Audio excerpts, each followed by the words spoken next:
Nothing would make me happier. In an article for North and South magazine, Anna Rafferty Connell has taken a close look at the tradition of women taking their husbands' surnames when they get married. Love your thoughts on this, by the way, on 2101. Anna joins me now. Kia ora. Kia ora, Jesse. Well done on this piece. Oh, thank you. It's complicated, eh? It's very complicated, yes. But I think there's quite a simple choice that is missing that perhaps uncomplicates the issue when you actually bring it up with people. So, okay. First of all, you, like a good journalist, tried to do a bit of research into how many women change their names, and what did you find? Well, it's quite tricky. You can't actually find that information out in New Zealand because our Department of Internal Affairs doesn't actually keep a record of marital name changes, because you are still the name that you have on your birth certificate, and your marriage certificate doesn't actually change that as such. You kind of just go about and change your own name as a result. But there's been a lot of surveys done in Britain and Australia and the US, and whilst it's probably not completely identical here, you can assume that there's some parallels. And the number of women still taking their husband's name is very high, like 80% in Australia. Mm-hmm. Why were you interested in this story? Because I had a reasonably interesting journey around my decision about what to do with my name when I got married. I sort of, when I first fell in love, as you do, was kind of like, yeah, I will take my husband's name, and he has a double-barreled surname. And then a few months before the wedding, I was starting to feel increasingly angry about the fact, not about taking his name, but that I was the only one that had to make a choice and a change. And so I talked about it with him, and we did this over about 5 days, and he's a very broad-minded, progressive guy. But I think because he'd never been asked to think about that before, it did take him a little bit of time. So in the end, because he had a double-barreled name, we couldn't tack mine onto it because that would be ridiculous. So we decided to combine the first surname of his name and mine, and he took that as well. So we both have the same surname. And yeah, I mean, it was an interesting process, and we had to talk to our families about it because obviously your family names involve your families. But I think we're both pretty happy with the decision now.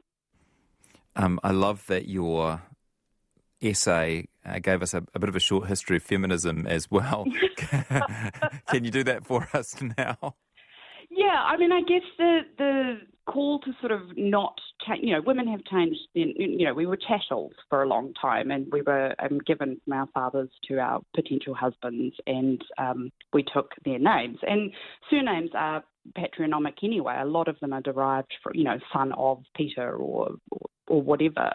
So there is quite a patriarchal structure to surnames as it stands. But in the 1960s, with second wave feminism, there was a call to kind of allow women to stake their own independence and maintain their own identity. And one of the ways that you could do that was by keeping your own name when you got married. And I guess as we've kind of moved on from second wave feminism, into third wave or fourth wave or whatever we want to call it now, there has been, I guess, this thing called choice feminism, which has arisen, which is this idea that if you, as a woman, make a choice, then it's fine. That is feminism. The problem with that is that it really centres the individual, and it doesn't necessarily do anything about the structures that still remain quite patriarchal.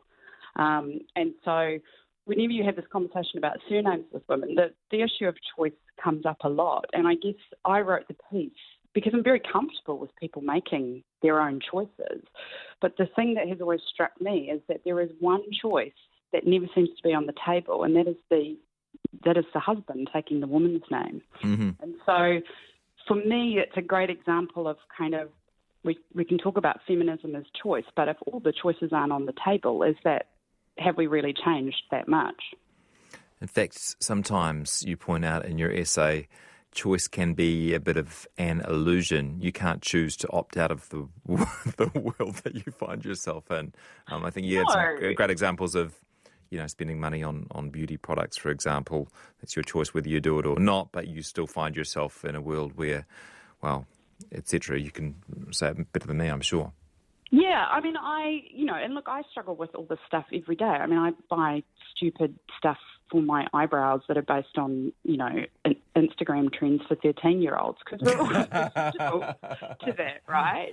And none of us are perfect, and none of us can live a life adhering very rigidly to any kind of doctrine. But I think it's important that we do acknowledge that sometimes, we hold up certain people as being feminist heroes when what they've done is create an empire predicated on continuing to harass women about the way they look and make them feel bad about that, and we're trapped in this cycle of just continuously buying stuff to make us feel better. And it is very complicated, but I think when we talk about feminism and we talk about the choices that we make, I guess it's important that we're aware of the structures in which we are making those choices. So absolutely, I will continue to buy stupid stuff for my eyebrows, but I guess I do so knowing what I'm doing and knowing what I'm participating in, and I have regular battles with myself about all of it. And I think it's the same with surnames.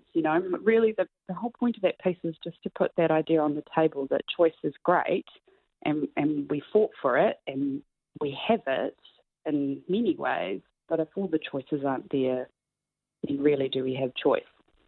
A couple of people on text are pointing out that if a couple get married and combine their surnames, what happens if they have children? Their children get married, the children are going to have to choose between mum and dad or go four names.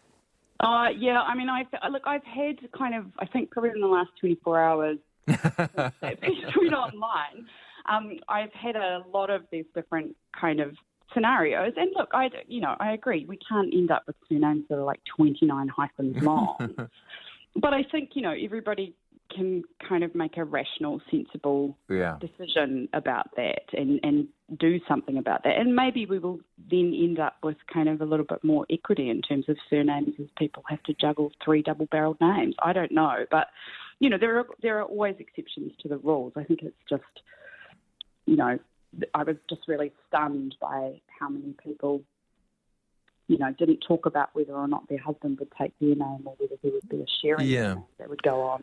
You didn't consider doing one of those wacky things where you took part of your name and part of his name and made a new one? I've seen that happen a couple of times. Well, yeah, except we'd end up with something like Rawcon, which sounds like a telco provider. Exactly. There weren't great options, unfortunately, okay. GC. Hey, thanks for starting the conversation. Really appreciate your time today. No problems at all. Thanks for having me on. It's Anna Rafferty Connell. Thanks for the many, many texts that are coming through. Denise says, I'm a proud feminist, but I took my husband's name. It seemed rude to continue with the first husband's name. Thanks, Denise. 2101 or Jesse at rnz.co.nz. My brother-in-law took his wife's family name and loved it. My brother-in-law took his wife's family name and I love it. Totally agree it's a choice. I made the choice to take my husband's name as he is an only child and wanted to continue and share the name. I had no real attachment to my own family name, so it was the right choice for me. Just flip a coin, says someone else. The new trend is to combine surnames, says one listener. Ours were Doyle and Sims, so it would have been Soil or Dims. Sam says, don't Spanish girls take a mother's and the boy's father's? Not sure. Maybe someone Spanish can tell me.